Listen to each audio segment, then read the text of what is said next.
শহরের সবচেয়ে বড় বাড়িটা ছিল রহমান সাহেবের। চারতলা বাড়ি, দামি গাড়ি, চাকর বাকর সবকিছুতেই ভরা। আর এ বাড়ির একমাত্র মেয়ে মায়া। মায়া সুন্দরী ছিল, কিন্তু তার চেয়েও বড় ছিল তার অহংকার। সে বিশ্বাস করত টাকা থাকলে মানুষ বড় হয়, আর গরিব মানে ছোট। একদিন কলেজে একজন ছাত্র এলো, রায়হান। সাধারণ পোশাক, শান্ত স্বভাব। তার বাবা ছিলেন একজন রিকশা চালক। ক্লাসে সবার আগে আসতো রায়হান, আর সবার শেষে যেত। সে মন দিয়ে পড়তো, কারো সাথে অহেতুক কথা বলতো না। একদিন ভুল করে মায়ার বেঞ্চে রায়হানের খাতা পড়ে যায়।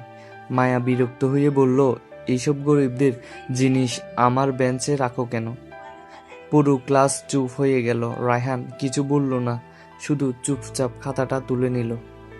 দিন যেতে লাগলো। মায়া সুযোগ পেলেই রায়হানকে ছোট করতো, কখনো তার জামা নিয়ে, কখনো তার মোবাইল নিয়ে। কিন্তু রায়হান কখনো রাগ করতো না। সে শুধু বলতো, সময় সব উত্তর দিবে। একদিন কলেজে বড় একটি প্রজেক্ট দেওয়া হলো।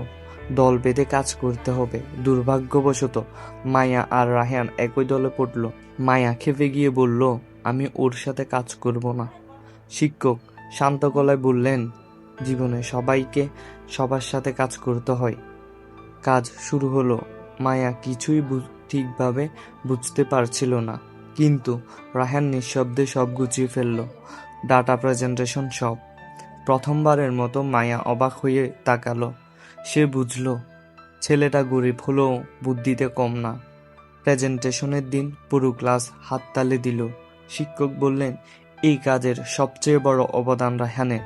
মায়ার বুকের ভেতর কোথাও যেন একটা খোঁচা লাগলো। কয়েকদিন পর এক সন্ধ্যায় মায়ার গাড়ি রাস্তায় নষ্ট হয়ে গেল। বৃষ্টি পড়ছিল, ড্রাইভার কোথাও নেই। হঠাৎ একটা রিক্সা থামলো।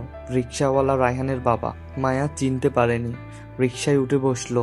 রিক্সাওয়ালা ভেজা গলায় বললেন, মা একটু ধীরে বসো, রিক্সাটা পুরনো। বাড়ি পৌঁছে টাকা দিতে গিয়ে মায়া দেখলো রিক্সাওয়ালার হাতে ফাটা দাগ, কষ্টের ছাপ। সেই রাতে মায়া ঘুমাতে পারেনি। তার মনে পড়ছিল ক্লাসে সে যাকে অপমান করত, তার বাবার ঘামেই সে আজ নিরাপদে বাড়ি ফিরেছে। পরের দিন কলেজে এসে মায়া প্রথমবার মাথা নিচু করে বলল, রায়হান আমি দুঃখিত। রায়হান হালকা হেসে বলল, অহংকার ভেঙে গেলে মানুষ সত্যিকারের মানুষ হয়। সেই দিন মায়া বুঝল, টাকা মানুষকে বড় করে না, মানুষের ব্যবহারে মানুষকে বড় করে। আর অহংকার, ওটা শুধু মানুষকে একা করে দেয়।